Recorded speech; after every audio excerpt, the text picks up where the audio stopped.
The State of Crypto is presented by Tron, connecting the world to the power of cryptocurrency. Sam Bankman-Fried landing in the United States late last night, facing a range of criminal charges. He's expected to make his first appearance in Manhattan federal court today. This comes as U.S. Attorney for the Southern District of New York, Damian Williams, announced two former top executives in Sam Bankman-Fried's crypto trading empire FTX are now cooperating with prosecutors. First, I'm announcing that the Southern District of New York has filed charges against Caroline Ellison, the former CEO of Alameda Research, and Gary Wang, a co-founder of FTX, in connection with their roles in the frauds that contributed to FTX's collapse. Both Ms. Ellison and Mr. Wang have pled guilty to those charges, and they are both cooperating with the Southern District of New York.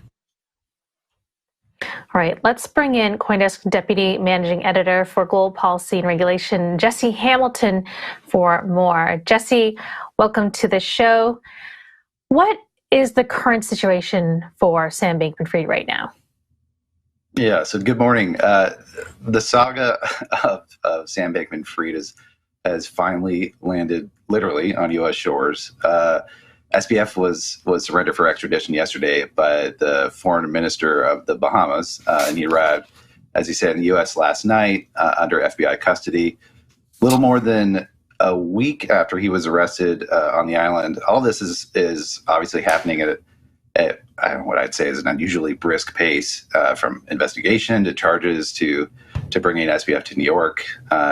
So he'd apparently changed his mind about dragging out the extradition and willingly, traded his detention cell in the Bahamas for a U.S. version. And his next stop will be the federal district court in Manhattan, likely at some point today, though details don't seem to have emerged on timing just yet. And there he'll face charges that have been brought by the federal prosecutors, including a number of fraud accusations and a charge of conspiracy to launder money, in addition to apparent campaign finance violations. There were 8 felony charges in all, and a conviction could result in decades or even a life sentence in prison. And that's to be sure, that's for Sam Bankman-Fried, but for Caroline Ellison and Gary Wang, that it could be a lot shorter, correct? I mean, that's basically why they're doing this. Do we know what kind of plea deal we don't know what they've struck with them, correct? No, we don't know a lot of the details just yet. So the charges against the inner circle are clearly a major development here. Caroline Ellison, who ran Alameda Research, and Gary Wang, the other founder of FTX, made those plea deals, on a hefty slate of federal charges and admitted guilt in various regulatory violations in the U.S.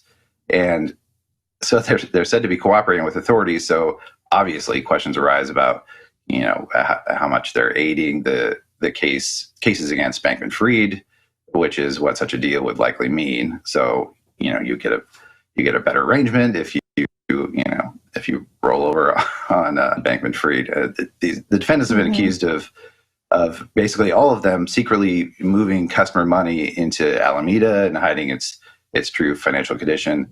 And Ellison and Bankman-Fried are also accused of artificially propping up FTT, the native token of FTX. Yeah. And there was there are aspects of the securities of FTT being a securities here, and that is basically a form of security fraud and market manipulation. Yeah, the SEC is calling FTT as security now. So what does that mean for the cryptocurrencies?